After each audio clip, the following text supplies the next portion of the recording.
Hello, everybody. What is up? It is Stan the Man, and welcome back to another Stan the Man podcast. How you guys doing? Hope you guys are doing really well. It is Friday, the 21st of August in the goddamn year 2020. Now, we're in the home fucking stretch here, okay? There's only fucking 4 months left before this year is over and done with, okay? We got 4 fucking months to go. Now, you guys gotta promise me, especially like the fucking doomers and stuff like that, okay? You guys gotta promise me that you won't do any fucking wild shit before the year is out, okay? Let's start 2021 with a fucking bang. But not literally, a bang within the fucking law. Now, usually in this part of the podcast, I tend to get started with some local news, but I decided to change things up.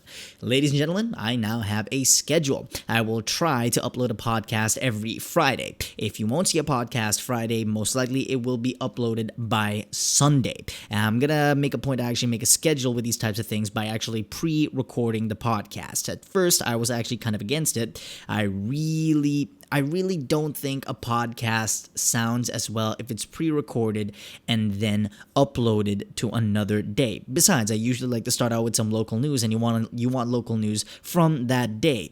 The whole point of the local news segment was to just keep people, I really want to try to get people, especially people my age, to be more in the loop with what's going on around the world, with what's going on in their surrounding. It's always great to have situational awareness, not just about where you live, where you're walking and stuff like that, but the situational awareness of what's going on around you, both economically and politically. It may seem like absolute fucking nonsense, but it does help. So we're just gonna move on for that. So in other news, I finally moved out.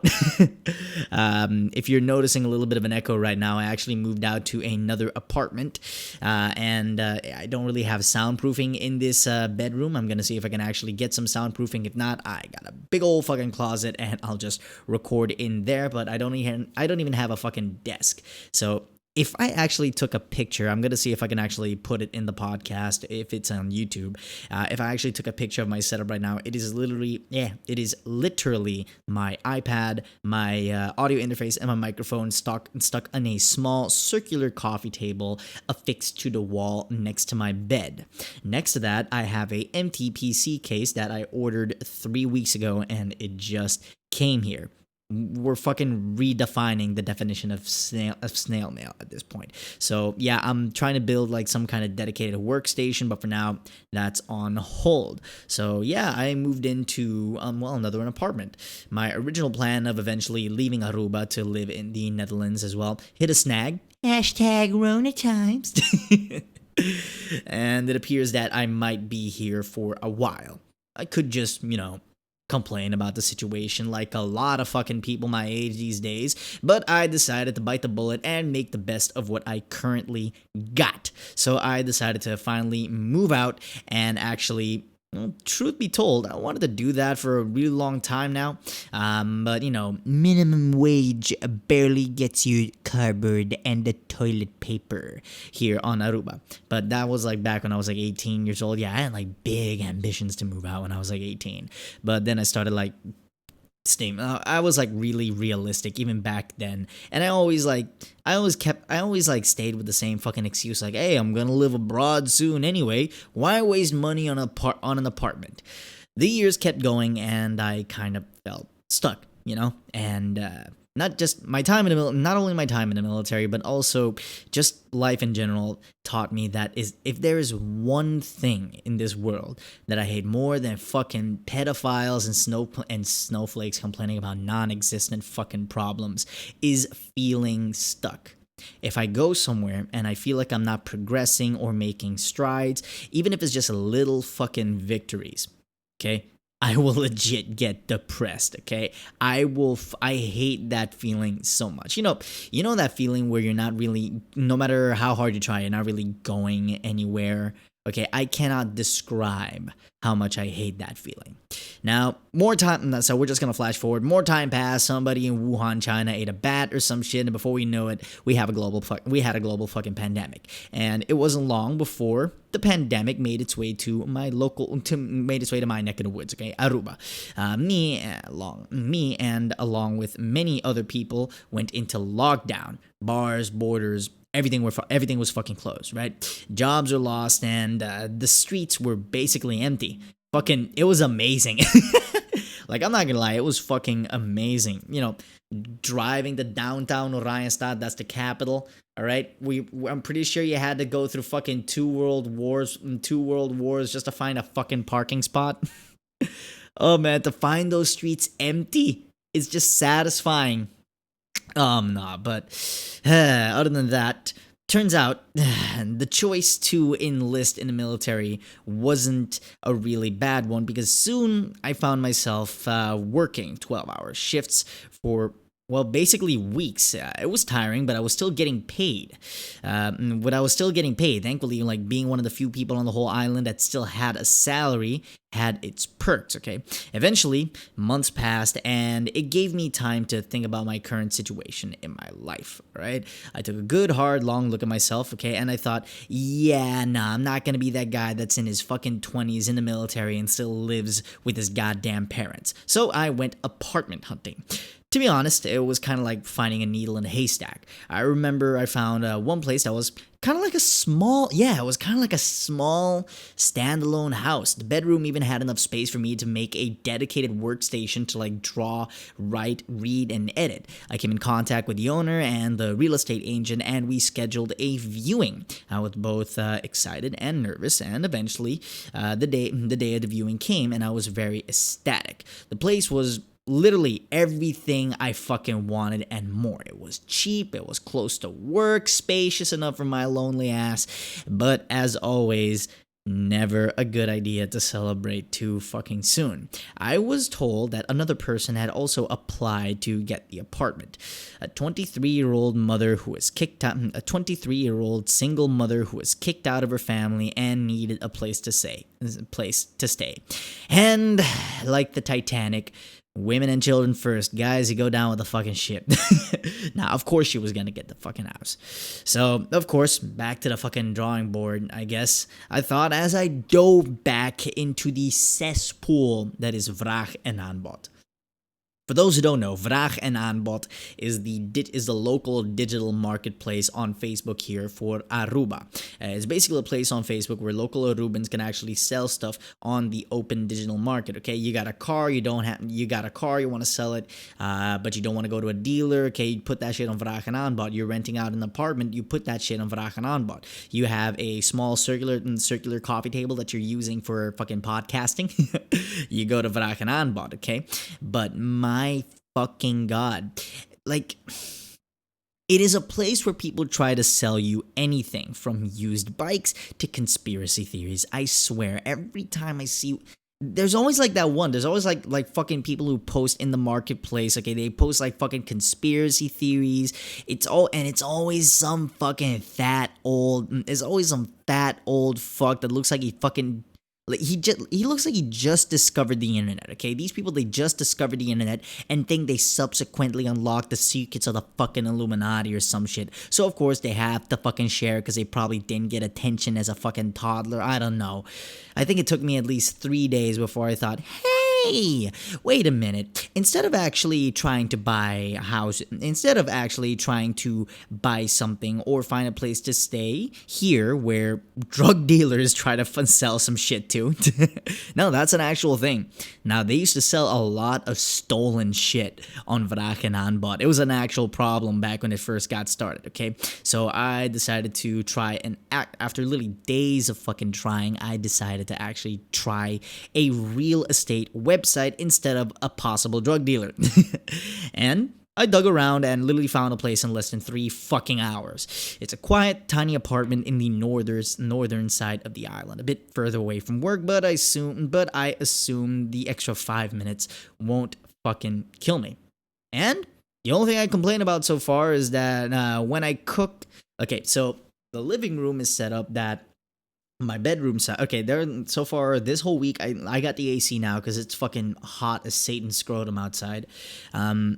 The only time that I turn on the air conditioning is if it gets hot during the day. I literally spent the last week not sleeping with the AC on because, one, the electricity is exclusive to the rental price, and two, my bedroom is actually facing the windward side, and I have a window. I can literally just pop open the window and I stay cool the entire fucking night. So there are some nights that I don't even need to turn on the air conditioning. The kitchen, completely different fucking story. Man, I can fucking open all the fucking windows in the kitchen, open the fucking slider doors, turn on the fan. It's still gonna be as hot as Satan's gooch. Like, I'm not even fucking joking. It gets extremely hot. But man, it's nice. I'm gonna be honest. It's really nice. Like, I'll be wearing like a fresh pair of shorts, and yeah, they'll be soaked in my ball sweat within 15 minutes. But it's got a nice little porch outside, so I can sit, eat, smoke cigars, drink some whiskey. What the fuck? So I can nah, I think somebody like knocked on my window. So I can like smoke cigars, eat some whiskey, and even enjoy a cup of coffee. Yeah, like meanwhile looking at the garden like I'm some kind of jaded old fuck. Now, besides the fridge fucking up every night, no, actually, they were nice enough to actually get me a new fridge because, you know, the fridge was like fucking up. I'm gonna like pause it real quick. I heard somebody fucking knocking. All right, and we're back, and I don't know what fucking happened. I literally just left for a couple of minutes because I thought somebody was knocking on my window, and I'm gonna go back to the recording to actually hear that. I'm pretty sure somebody knocked on my window, but I literally like came back and I fucking jostled the microphone. When I fucking jostled the microphone, the pop filter fell off. So how am I doing this right now? I'm literally holding the fucking pop filter in my left hand in front of the microphone like some kind of fucked up prop lollipop. All right, now we're gonna move on to the second part of the podcast. One thing that I actually really wanted to get into and actually ask some people around, well, not actually ask, it's how work life is going to change in 2020, right? Like, things started changing in my job, for example. If there are more than 3 people inside the control room, you have to wear a mask. And we can't just let anybody in willy-nilly anymore, okay? Because we don't want someone with outside contact to actually fucking infect everybody in there. Now, as I mentioned before, I still have my job and a stable income. With that stable income, I was able to afford a new apartment, a new car. All because I took a risk and joined the military over 2 years ago. I'm not gonna fucking bullshit you and say that it was a calculated risk. Okay, first of all, one, I suck at math. So second of all, like all choices, I could have made the wrong fucking one. What I'm trying to say is I got lucky, all right? I am lucky enough to still have my job, okay? And I am lucky enough to still go to work even with all this shit. But I was wondering how people in regular like regular office jobs and stuff like that, how are they faring? I remember an article from the BBC I read a couple of weeks ago, and sorry, it's about how different people are reacting to working while working from home. Now, and it did offer some decent insight. From what I could gather, a lot of people would actually prefer to work from home, mostly because their safety, mostly because of their own fucking safety in the workplace. Now, I understand that perfectly. It doesn't matter. A lot of people are actually worried that some companies, even if they have a lot of fucking anti-COVID measures in place, it doesn't like make them 100% safe. Okay, and I understand that perfectly. It doesn't matter how many rules and restrictions you have. Okay, you always have to deal with the possibility that someday, somewhere, somehow, somebody will fuck up, and more than often, it's the people around them who suffer the consequences. But there are also some who find like some kind of mix between working from home and office work to be more desirable. And I feel like some people might get the wrong idea. Some people might get the wrong idea than that. For example, if I notice that you're constantly late or you constantly miss deadlines at work, I'm automatically going to assume that even if I send you to work at home, you're still not going to meet the deadlines. But a lot of people actually show interest in actually finding some kind of mix working from home and working at work balance. Did you hear that? There's always I don't know if you fucking heard that. There's always a fucker with a. I'm pretty sure that's not even a souped up car. I'm pretty sure somebody took a fucking Toyota Yaris and added a fucking muffler to it. That's it. Fucking dipshit, man. Anyway, no, I genuinely find it interesting that a lot of people tend to fucking enjoy having the choice of working from home or working, at work. And now I understand that completely because there are some people at work that you genuinely want to avoid, or some people are actually more productive at their own house. I mean, like to be honest, like the idea of like fucking doing off like fucking making a spreadsheet here and knowing my kitchen with my fridge with my food is like a fucking 2 second walk away. That does sound really appealing, but when it comes to like, I think it's more like the need for social interaction. What do I mean by this? Okay, we all have that one coworker. It doesn't matter what job you're in. We all have that one coworker that you just feel you cannot work without. And let's say he called in sick one day, or he got his vacation days early or some shit, and you notice that your favorite coworker isn't there. Like without them, the fucking day drags on. Like it drags on, my dude. So yeah, but there are some who find some kind of mix between working from home and working when office work to be more desirable. But I feel some people might get the wrong idea. As I mentioned, if I notice that you're constantly late or you constantly miss deadlines, I automatically assume that you're gonna be the same way, even if you're going to work from home. Now, irresponsibility. Now, there might be a vaccine for COVID, but apparently there is no vaccine for irresponsibility and laziness. My thoughts, honestly, I think that during these hard times, the way we view and behave in this world is going to change drastically. We're already seeing it. More and more people are staying inside, doing more physical activities inside, and even paying more attention to cleanliness and hygiene than ever fucking before. I've seen colleagues who never washed their fucking hands a day in their life now washing their fucking hands like every time they fucking leave the building. Paying more attention to not only their physical but also mental well-being as well. The workspace is also subjected to change. Happier employees means more productivity, and more productivity means more money. Just good for business. You don't need to be a fucking rocket scientist to see that. This is why I honestly believe that that certain jobs, especially office jobs, will benefit greatly by giving the option to either work from home or put in the hours at the office itself. After all, some people benefit from social interaction with one another, especially at the workplace. Go back to the example that I said when when your fucking favorite coworker doesn't fucking get there or some shit. This part of the podcast is a fucking mess, man. No, but I also feel that some people will try to take this to their own selfish advantage. In order for this to work, and in order for this to work properly, the burden of trust and responsibility must be carried equally by both employer and employee. Okay? As an employer, you want to give your employees the freedom and also the benefit of a doubt to actually choose. But as an employee, you have to give your fucking part.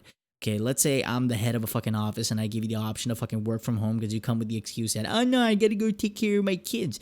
And you're still behind on the deadlines. You still haven't sent me that budget. You still haven't sent me the schedule, that type of stuff, okay? I just assume at home there are just way too many distractions for you, and you'll either have two choices. Either go find another job or work at the goddamn office, okay? And I know that may be harsh, but there are people out there.